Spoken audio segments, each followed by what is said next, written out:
বাহরাইনে সিম card নিবন্ধন নিয়ে পুলিশের সতর্কতা জারি। সৌদিতে মাদক পাচারের চেষ্টা ব্যর্থ করে দিল পুলিশ। আমিরাতে এক প্রবাসীকে চুরির অভিযোগে জেল। ওমানে সমুদ্রপথে ঢোকার চেষ্টা, এশীয়দের জেলে দিল পুলিশ। আর কুয়েতের জালিভে ভবন সিলগালা, প্রবাসীরা ভিড় করছেন অন্য এলাকায়। এসব খবর নিয়েই আজকের মধ্যপ্রাচ্যের নিউজ আপডেট। সাথে আছে আমি পৃথ্বী বিশ্বাস। শুনছিলেন শিরোনাম, এবার বিস্তারিত। নিজের নামে অন্যের জন্য সিম কার্ড নিবন্ধন না করতে সতর্ক করেছে বাহরাইনের স্বরাষ্ট্র মন্ত্রণালয়। পুলিশের সতর্ক বার্তায় বলা হয়েছে, নিজের নামে নিবন্ধিত কোনো সিম কার্ড অপরাধমূলক কাজে ব্যবহার করা হলে তদন্তের শুরুতেই পুলিশের জিজ্ঞাসাবাদের মুখোমুখি হতে পারেন যে কেউ।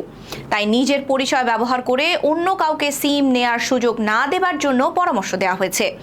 স্বরাষ্ট্র মন্ত্রণালয়ের আল আমান সচেতনতামূলক কার্যক্রম অনুষ্ঠানে হিত থানার প্রধান কর্নেল ডক্টর ওসামা বাহার বলেছেন, বর্তমানে মোবাইল নম্বর, ব্যাংক হিসাব, সামাজিক যোগাযোগ মাধ্যম এবং বিভিন্ন ডিজিটাল সেবার সঙ্গে যুক্ত থাকে।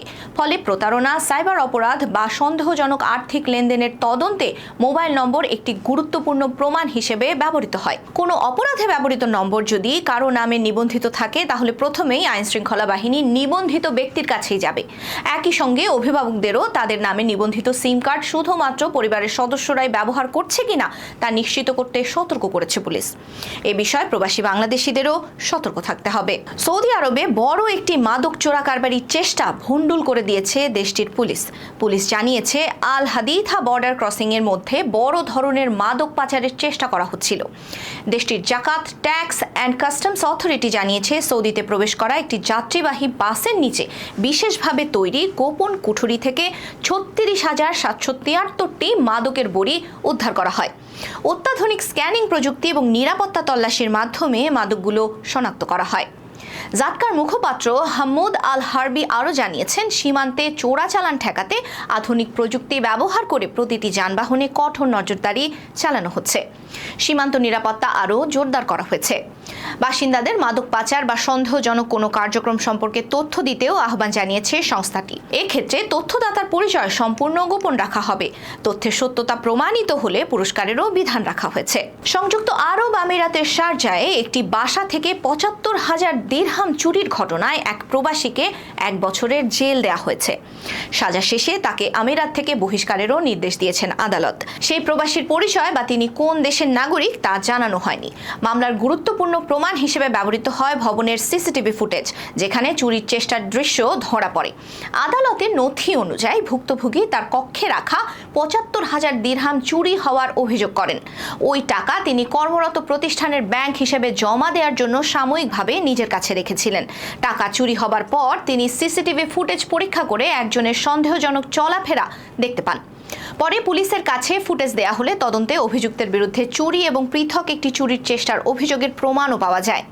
বিচার চলাকালে অভিযুক্ত সকল ধরনের অভিযোগ অস্বীকার করলেও সিসিটিভি ফুটেজ সহ অন্যান্য প্রমাণ পর্যালোচনা করে আদালত তাকে দোষী সাব্যস্ত করে। তাই যৌথ বাসায় থাকেন যেসব প্রবাসী, তাদের এ বিষয়ে সতর্ক থাকা একান্ত জরুরি। ওমানে সমুদ্রপথে অবৈধভাবে ঢোকার চেষ্টা করার সময় 28 জন এশীয় নাগরিককে আটক করেছে রয়্যাল ওমান পুলিশ। পুলিশ জানিয়েছে, ম্যাসকাটের আল সিব উপকূলের কাছে কোস্ট গার্ডের বিশেষ অভিযানে একটি নৌকায় থাকা এসব ব্যক্তিকে আটক করা হয়েছে। রয়্যাল ওমান পুলিশ আরও জানিয়েছে, আটক ব্যক্তিদের বিরুদ্ধে দেশের প্রচলিত আইন অনুযায়ী প্রয়োজনীয় আইনি ব্যবস্থা নেওয়া হচ্ছে। তবে তাদের জাতীয়তা বা পরিচয় সম্পর্কে বিস্তারিত কোনো তথ্য প্রকাশ করা হয়নি। কর্তৃপক্ষ বলছে, সমুদ্র পথে অবৈধ অনুপ্রবেশ, মানব পাচার এবং সীমান্ত নিরাপত্তা নিশ্চিত করতে উপকূল জুড়ে নিয়মিত টহল এবং নজরদারি অব্যাহত রয়েছে। একই সঙ্গে সন্দেহজনক কোনো নৌযান বা অবৈধ কর্মকাণ্ডের তথ্য পেলে তা দ্রুত আইন শৃঙ্খলা বাহিনীকে জানাতে বাসিন্দাদের প্রতি আহ্বান জানিয়েছে রয়্যাল ওমান পুলিশ। কুয়েতের জালিভ আর শুয়ুখ এলাকায় ঝুঁকিপূর্ণ এবং নিয়ম বহির্ভূত আবাসিক ভবনের বিরুদ্ধে সরকারের চলমান অভিযানে বেশ কয়েকটি ভবন সিলগালা করে দেওয়া হয়েছে। তবে এর ফলে নতুন এক সমস্যা দেখা দিয়েছে। উচ্ছেদ হওয়া অনেক প্রবাসী শ্রমিক আশেপাশের এলাকায় গিয়ে আশ্রয় নিচ্ছেন। ফলে সেখানে আবারও অতিরিক্ত জনসংখ্যার চাপ এবং গাদাগাদি করে থাকার প্রবণতা বাড়ছে। আরব টাইমস অনলাইনের প্রতিবেদনে বলা হয়েছে, বছরের পর বছর ধরে জালিভ আর শুয়ুখে জরাজীর্ণ ভবন, অতিরিক্ত বাসিন্দা এবং নিরাপত্তা বিধি লঙ্ঘনের অভিযোগ ছিল। ভবন মালিকদের একাধিকবার সতর্ক করা হলেও অনেক ক্ষেত্রে সেই তথ্য ভাড়াটিয়াদের জানানোই হয়নি। সম্প্রতি সরকার কঠোর অভিযান চালিয়ে ঝুঁকিপূর্ণ ভবন বন্ধ করে দেয় এবং কিছু ভবনের বিদ্যুৎ ও অন্যান্য সেবাও বিচ্ছিন্ন করা হয়। তবে কম খরচে থাকার বিকল্প না থাকায় উচ্ছেদ হওয়া শ্রমিকেরা পাশের এলাকাগুলোতে চলে যাচ্ছেন।